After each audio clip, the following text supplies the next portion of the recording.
Monkey king उस रकुन dog को मारने की बहुत कोशिश करता है, लेकिन वो उसे नहीं मार पाता। तो सैंडी अपनी बुक में देखकर बताता है कि रकुन डॉग को सिर्फ मुंह बांधकर ही मारा जा सकता है। तो मंकी किंग अपने कुछ बाल तोड़कर उस रकुन का मुंह बंद कर देता है, जिससे वो सिकुड़ कर मर जाता है। फिर मंकी किंग माउंटेन गॉड पर अटैक करके उसे बेहोश कर देता है, जिससे उसके अंदर से सभी डार्क एनर्जी बाहर निकल आती है, जो उस पूरे टेम्पल को डिस्ट्रॉय कर देती है। वो क्यू एनर्जी पर भी अटैक करने की कोशिश करती है, लेकिन क्यू एनर्जी अपनी पावर से उस डार्क शेडो को खत्म कर देती है। तभी माउंटेन गॉड की आत्मा भी वापस आ जाती है। तो मंकी किंग उससे पूछता है प्रीमोडियम कहाँ है। तो माउंटेन किंग उन्हें अपने साथ लेकर जाता है, जहाँ रास्ते में माउंटेन गॉड उन्हें बताता है कि प्रीमोडियम सभी राक्षसों की सेना बना रहा है। तो क्यू एनर्जी उसे कहती है कि तुम्हें डरने की कोई जरूरत नहीं है, क्योंकि मैं प्रीमोडियम को सील कर सकती हूँ। तो माउंटेन गॉड मंकी किंग को बताता है कि क्यू एनर्जी ने ह्यूमन रूप ले लिया है, इसीलिए अगर उसने क्यू एनर्जी का इस्तेमाल किया तो क्यू एनर्जी पूरी तरह से खत्म हो जाएगी। इसका मतलब ये है उसका पुनर्जन्म नहीं होगा। इससे वो काफी सैड हो जाते हैं। फिर माउंटेन किंग उन्हें मिलीनियन पर्वत दिखाता है, जहाँ प्रीमोडियम छिपा हुआ था, लेकिन उन्हें कहता है कि मैं आपके साथ नहीं चल सकता। तो मंकी किंग उसे जाने देता है और साथ ही वो उसके रकून डॉग को भी फिर से ठीक कर देता है। माउंटेन गॉड इससे बहुत खुश होता है और उसे कहता है कि प्रीमोडियम से जीतना बहुत मुश्किल है, इसीलिए मेरी बात मानो और बुद्धा से सहायता मांगो। लेकिन मंकी किंग उसकी बात नहीं सुनता, तो वहाँ से चला आता है। वही हमें दिखाया जाता है कि सभी ताकतवर डिमन मिलेनियम पर्वत पर इकट्ठा होते हैं, क्योंकि अब वो वक्त आ गया था जब प्रीमोडियम अपने असली रूप में आने वाला था। और कुछ ही देर में प्रीमोडियम अपने असली रूप में आ जाता है। वही हमें दिखाया जाता है कि मंकी किंग और उसके साथ ही एक जगह पर आराम करने के लिए रुकते हैं, क्योंकि वो सब नहीं चाहते थे कि क्यू एनर्जी प्रीमोडियम से लड़ते वक्त मारी जाए, इसीलिए उसे वही सुलाने की कोशिश करते हैं। लेकिन क्यू एनर्जी को नींद नहीं आ रही थी। वो मंकी किंग से कहती है कि अब तो हम दोस्त बन गए हैं, इसीलिए तुम मेरा नाम रख सकते हो। तो मंकी किंग उसका नाम फ्रूटी रखता है। क्यू एनर्जी को भी वो नाम बहुत अच्छा लगता है। फिर वो मंकी किंग से पूछती है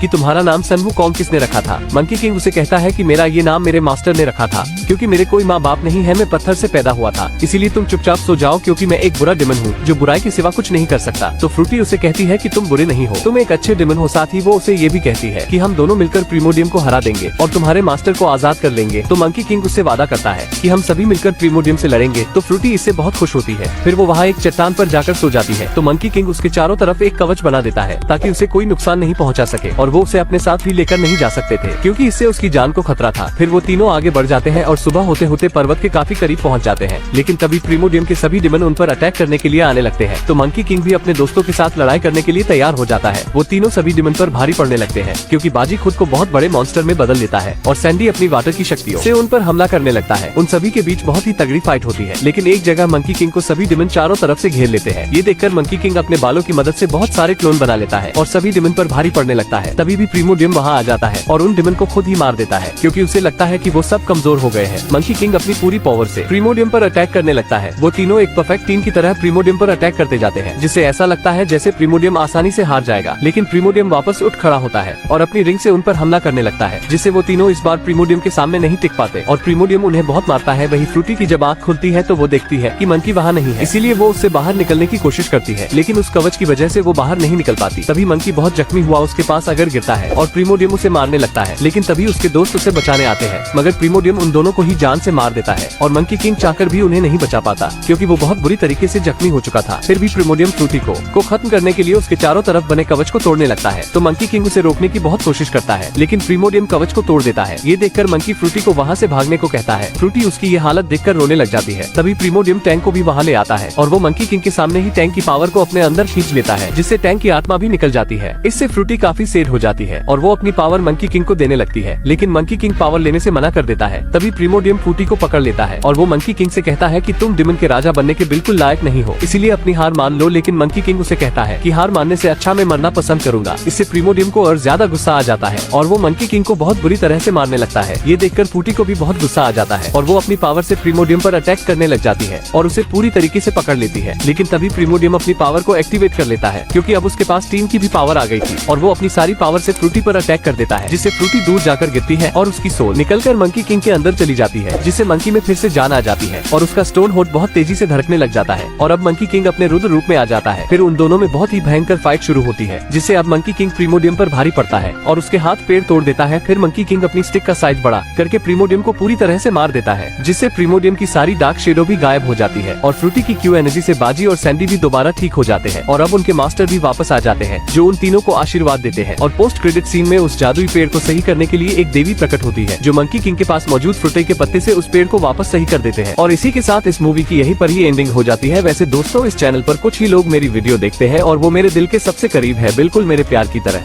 अगर आप अपना नाम हमें कमेंट में बताएंगे तो हमें बहुत खुशी होगी। और दोस्तों, यहाँ तक आ ही गए हो तो जाते जाते वीडियो को एक लाइक जरूर करें। और भी ऐसी ही मजेदार मूवी देखने के लिए चैनल को भी जरूर सब्सक्राइब करें। हम मिलेंगे आपसे बहुत ही जल्द अगली ऐसी ही धमाकेदार वीडियो में। तब तक के लिए गुड बाय।